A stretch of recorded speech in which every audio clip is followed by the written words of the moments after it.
Hello students.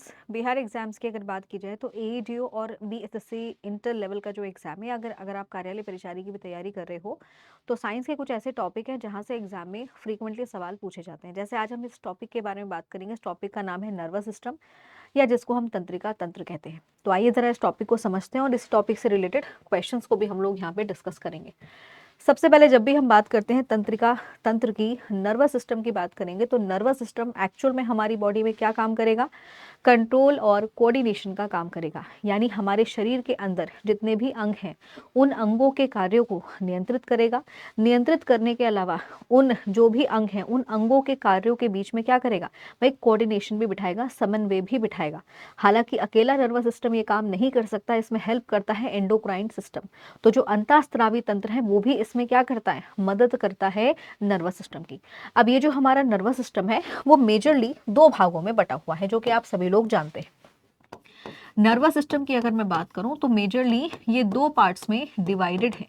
एक जिसको हम बोलते हैं सेंट्रल नर्वस सिस्टम, या जिसको कहा जाता है केंद्रीय तंत्रिका तंत्र, और दूसरा होता है पेरिफेरल नर्वस सिस्टम, या जिसको हम बोलेंगे परिधीय तंत्रिका तंत्र। ये जो केंद्रीय तंत्रिका तंत्र होता है इसी का हिस्सा होता है हमारा दिमाग, और इसी का हिस्सा है हमारी स्पाइनल कोड, या जिसको हम मेरु रज्जु कहते हैं, याद रखेंगे।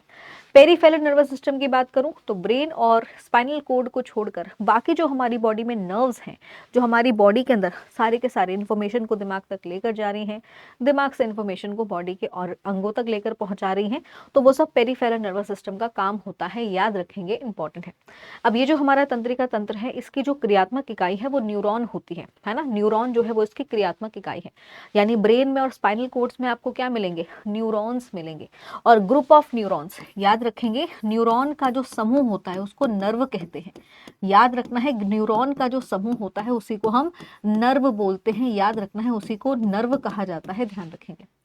न्यूरॉन्स जो होते हैं ये इनके अंदर अगर बात की जाए सेल डिवीजन की जो प्रॉपर्टी है वो सबसे कम होती है। यानी इनके अंदर कोशिका विभाजन की क्षमता जो होगी वो सबसे कम होगी। ये चीज़ आपको याद रखना है। इसलिए कि जब भी आप ड्राइविंग कर रहे हैं तो हमेशा हेलमेट वियर करें, क्योंकि अगर यहाँ पर इस हिस्से में कहीं चोट लग जाएगी तो जो न्यूरॉन्स हैं वो रीजनरेट नहीं कर पाएंगे। ये चीज़ आपको ध्यान में रखनी है, ठीक है। मेरु रज्जु की बात करें, जो हमारी स्पाइनल कोड है, यानी जो हमारी बैकबोन होती है, रीढ़ की हड्डी होती है, वो अंदर से खोखली होगी, और उसी के अंदर मौजूद होती है मेरु रज्जु, या जिसको हम स्पाइनल कोड कहते हैं, याद रखेंगे। ब्रेन से निकलने वाली जो नर्व्स होती हैं उनको हम बोलते हैं क्रेनियन नर्व्स। ब्रेन से जो नर्व्स निकलती हैं उनको क्रेनियन नर्व्स कहा जाता है, और वो होती हैं 12 जोड़ी। ऐसे ही अगर स्पाइनल कोड से जो नर्व्स निकल रही है उनको हम बोलेंगे स्पाइनल नर्व्स, और ये होती हैं 31 पेयर, यानी 31 जोड़ी होती हैं, याद रखेंगे। तो ये भी एक ऐसा सवाल है जो एग्जाम में फ्रिक्वेंटली बन जाता है, ये भी आपको याद रखना चाहिए। अब ब्रेन की अगर बात करें, बड़ा इंपॉर्टेंट ऑर्गन है। शरीर के किस हिस्से में मौजूद होगा? तो बिल्कुल टॉप ऑफ द बॉडी। और ब्रेन को प्रोटेक्ट कर रहा होता है स्कल, या जिसको हम कहते हैं कपाल, या जिसको हम करोटी, या फिर इसको हम कहते हैं आपका खोपड़ी बोलेंगे। तो कपाल जो है, कपाल की अगर बात करें, स्कल की बात करें, तो स्कल के अंदर कुल मिलाकर जो बोन्स हैं, वैसे अगर बात करें जो ब्रेन को सुरक्षा दे रही है वो है क्रेनियल बोन्स, जिनको हम कहते हैं कपाल अस्थि, और ये कुल मिलाकर 8 हड्डियां होती हैं, याद रखेंगे। इसके अलावा आप देखोगे ये जो आगे वाला हिस्सा है इसको हम बोलेंगे फेशियल पार्ट, हमारा चेहरा है, और चेहरे की जो हड्डियां होती हैं वो 14 होती हैं, याद रखेंगे। तो ऐसे आप देखो स्कल में कितनी बोन्स हो गई? 22 बोन हो गई। लेकिन अगर आप इसमें कानों की हड्डियों को जोड़ोगे तो 6 कानों की हड्डियां हो जाएंगी, याद रखना है, जिसमें 3 एक कान में, 3 एक कान में, राइट। तो ये चीज आपको यहाँ पे ध्यान में रखनी है, ठीक है। अब आगे बढ़ेंगे। अब ये जो हमारा पूरा ब्रेन वाला पार्ट है, ये जो आपको नजर आ रही है, ये सारी के सारी क्रेनियल बोन्स हैं। ये चीज आपको ध्यान में रखना है, इन्हीं को हम कहेंगे कपाल अस्थि, ठीक है। क्रेनियल बोन्स के नीचे आपको मिलेगी मेनिंजस मेम्ब्रेन, जिसको मेनिंजस झिल्ली कहा जाएगा, जो कि ब्रेन को क्या कर रही है? सुरक्षा प्रदान कर रही है। इसी मेनिंजस झिल्ली के अंदर एक फ्लूइड भरा होता है जिसको हम कहते हैं सेरेब्रोस्पाइनल फ्लूइड। ये सेरेब्रोस्पाइनल फ्लूइड क्या करेगा? दिमाग को किसी भी तरह के बैक्टीरियल वायरल इन्फेक्शन से बचाता है, संक्रमण से बचाता है। इसके अलावा ब्रेन तक पोषण भी ले जाएगा, ब्रेन तक न्यूट्रिशन भी प्रोवाइड करेगा, याद रखेंगे। दिन भर में आपका दिमाग लगभग 70,000 से ज्यादा विचार सोचता है, जिसमें से 90% जो होते हैं वो नेगेटिव होते हैं, केवल 10% ही पॉजिटिव होंगे। ब्रेन के अगर मैं औसतन वजन की बात करूं तो 1.4 kg जो होता है वो ब्रेन का औसतन वजन होता है, याद रखेंगे। ब्रेन में जो न्यूरॉन्स है सही तरीके से काम कर पाए इसके लिए एक मिनरल जरूरी होता है जिसका नाम है सोडियम। तो सोडियम जरूरी होता है, याद रखेंगे, इंपॉर्टेंट है। तो ये आपके लिए बहुत इंपॉर्टेंट पार्ट है। इसके अलावा ब्रेन जो होता है मुख्य तौर पर ये एक फैटेस्ट ऑर्गन है, यानी एक वसीय अंग है। वसा की मात्रा यहाँ पर आपको ज़्यादा देखने को मिलेगी। ठीक है, अब इसी से रिलेटेड हम लोग क्या कर लेते हैं, कुछ क्वेश्चंस कर लेते हैं जिनसे एग्जाम में सवाल बनता है। जैसे सवाल आए कि इलेक्ट्रिकल इम्पल्स ट्रैवल कैसे करेंगी, यानी ये जो विद्युत आवेग है न्यूरॉन्स के अंदर इलेक्ट्रिकल इम्पल्सन क्रिएट होते हैं, तो ट्रैवल करने का क्रम क्या होगा। तो हमेशा याद रखेंगे ट्रैवल करने का जो क्रम होगा वो क्या होगा, डेंड्राइन, सेल बॉडी, एक्सोन और आपका एक्सोनल एंड। तो सी ऑप्शन यहाँ पे आंसर हो जाएगा। देखो इस तरीके से। अगला क्वेश्चन है, मस्तिष्क का कौन सा भाग थर्मोरेगुलेशन के लिए जिम्मेदार है, यानी जो आपके शरीर के तापमान को नियंत्रित करेगा। तो वो भाग है उसको हम बोलेंगे हाइपोथैलेमस। उस भाग को क्या कहा जाएगा, हाइपोथैलेमस कहा जाएगा, याद रखेंगे। हाइपोथैलेमस ही आपकी भूख और प्यास का भी केंद्र है और साथ में आपके इमोशंस का भी केंद्र है, याद रखेंगे, इंपॉर्टेंट है। ठीक है, आगे बढ़ेंगे। अगला क्वेश्चन, डेंड्राइन और एक्सोन किस कोशिका के भाग हैं। तो बहुत इजी, डेंड्राइन और एक्सोन न्यूरॉन के भाग होते हैं, ये चीज आपको याद रखनी है।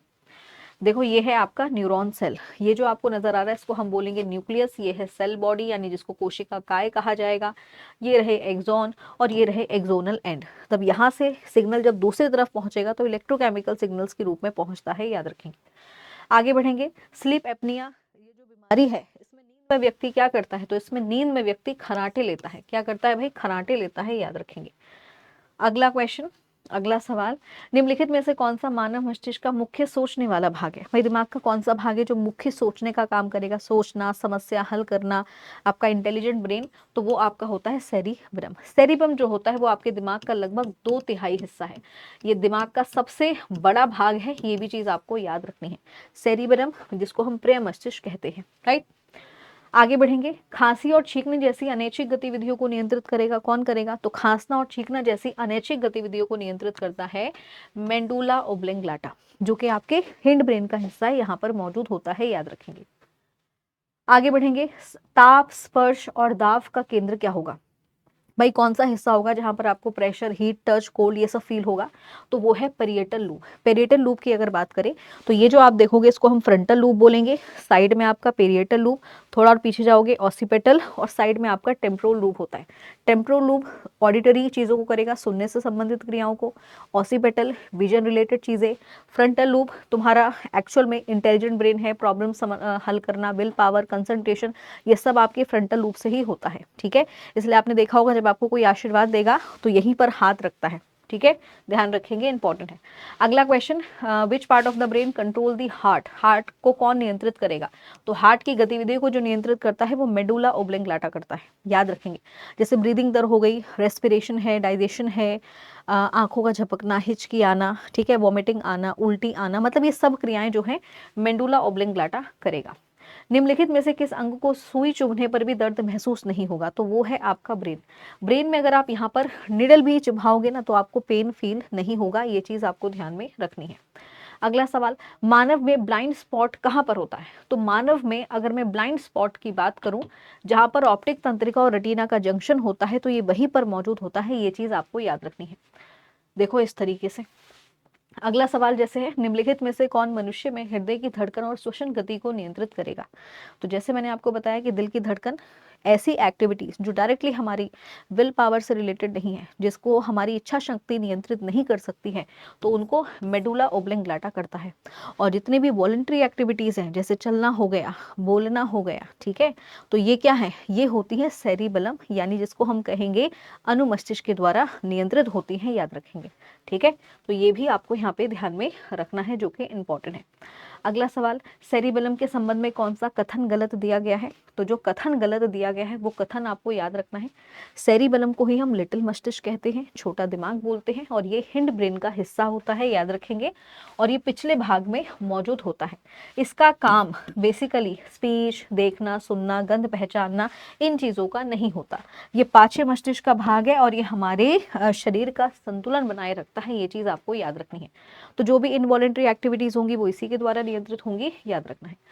अगला सवाल है, उस सफेद रेशेदार संयोजी ऊतक का नाम बताइए जो मांसपेशियों को हड्डी से जोड़ता है। मसल्स को हड्डी से जोड़ने वाला कौन है, तो वो है टेंडन, याद रखेंगे, इंपॉर्टेंट है। और हड्डी से हड्डी को जोड़ने वाला कौन है, तो वो होता है लिगामेंट, याद रखना है, इंपॉर्टेंट है। अगला क्वेश्चन, नर्वस सिस्टम किस चीज से मिलकर बना है। मस्तिष्क से, रीढ़ की हड्डी से या फिर नर्व से। तो याद रखना इन तीनों चीज़ों से मिलकर हमारा नर्वस सिस्टम बना है, ये चीज़ आपको पता होनी चाहिए। आगे बढ़ेंगे, सेरिबेलम के बारे में निम्नलिखित में से कौन सा कथन सही है? तो सही कथन की बात करेंगे तो मांसपेशियों की गतिविधि को नियंत्रित करेगा, ये हमारे मस्तिष्क का एक भाग है। तो दोनों हिस्से जो हैं वो यहाँ पर सही हैं, दोनों ऑप्शन जो है वो यहाँ पर सही दिए गए हैं। अगला सवाल है, कौन सी नसें मस्तिष्क से जुड़ी होती हैं और खोपड़ी से निकलती हैं? जो मस्तिष्क से जुड़ी हुई नसें हैं जो खोपड़ी से निकलेंगी उनको बोलेंगे क्रेनियल नर्व्स, और ये 12 जोड़ी होते हैं, याद रखना है। स्पाइनल नर्व्स की बात करेंगे तो ये 31 जोड़ी होती है, याद रखना है, 31 पेयर होता है, ये चीज़ आपको यहाँ पे ध्यान में रखनी है, ठीक है। तो स्टूडेंट्स, यहाँ पर हमने कुछ इंपॉर्टेंट क्वेश्चन डिस्कस किए।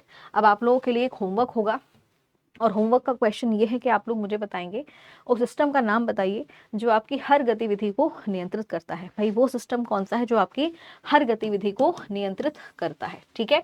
तो इस क्वेश्चन का आंसर आप लोग मुझे होमवर्क में देंगे। इसके अलावा आप लोग मेरे साथ टेलीग्राम ग्रुप पर भी कनेक्ट हो सकते हैं, और साइंस की क्लास रोजाना दोपहर 1 बजे होती है, तो आप 1 बजे भी लाइव क्लास के साथ जुड़ सकते हैं। तो ऐसे ही वीडियोज़ के लिए चैनल के साथ जुड़े रहिए। Thank you so much.